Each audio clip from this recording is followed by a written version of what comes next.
C'est une première pour Richard Amor, un banquier d'affaires basé au Luxembourg.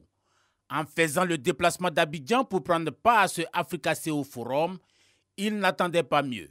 L'opérateur économique a déjà fait de belles rencontres. Super fantastique, beaucoup de nouveaux contacts, beaucoup de contacts qu'on n'a jamais vus ici avant. Et ici, c'est les contacts qui connaissent l'Afrique. Et ça, c'est la chose la plus importante pour nous.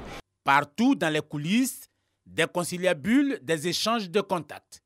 Depuis 10 ans, les principaux responsables économiques et même politiques de la planète se retrouvent dans une capitale africaine pour trouver des solutions en faveur du secteur privé. Octavien Kofi, opérant dans l'ingénierie financière, a toujours répondu présent à ce rendez-vous. Les retombées sont encourageantes. La plupart de nos clients, c'est grâce au CEO Forum Africa que nous avons tissé pas mal de partenariats avec des sociétés importantes, avec des gouvernements.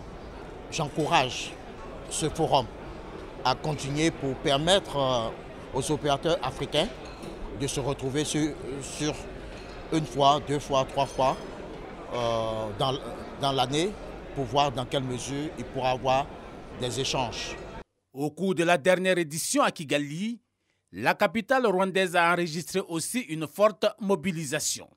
Même si la crise sanitaire et celle russo-ukrainienne perturbent le commerce international, l'ambiance chez les logisticiens, clé de voûte du trafic portuaire, n'est pas à la déprime, car un immense plan de rebond est dans le tuyau.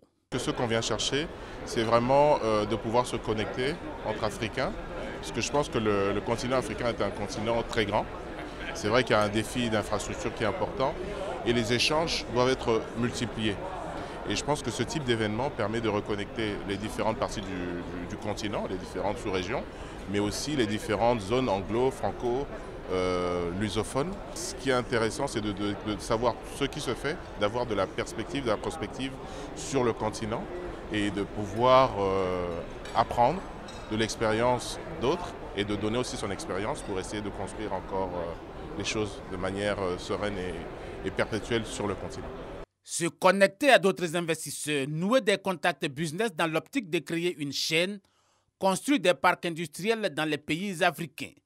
Ce forum donne une perspective d'expansion aux entreprises du continent. Nous faisons des rencontres, nous échangeons des idées, nous partageons des expériences. Et rien que ça, c'est une richesse incroyable. Et donc les problématiques, elles sont prises en charge différemment en fonction des contextes, des circonstances, des personnalités, des intelligences. Et donc ça crée un brassage, d'où forcément il sort des décisions, des résolutions, des conclusions qui permettent d'appréhender différemment les affaires, le développement, la politique. L'Afrique, aujourd'hui un grand marché avec une forte demande, beaucoup de travail, de coordination et d'investissement. Selon de nombreux entrepreneurs, l'Afrique n'est plus le continent sans espoir d'il y a 20 ans. Ses entreprises et son secteur privé y sont plus innovants et dynamiques que jamais. Sa jeunesse connectée et avide d'entrer de plein pied dans la globalisation. C'est l'occasion ici pour nous de pouvoir accompagner celles-ci qui opèrent et qui ont des besoins de plus en plus grandissants dans le contexte mondial qui est clairement affecté par la pandémie d'une part, les crises et les guerres d'autre part. À ce Africa CEO Forum d'Abidjan, la Côte d'Ivoire prépare un programme national qui va booster les jeunes vers l'industrie. Question de dépasser les seules retombées bureaucratiques et symboliques internes aux entreprises.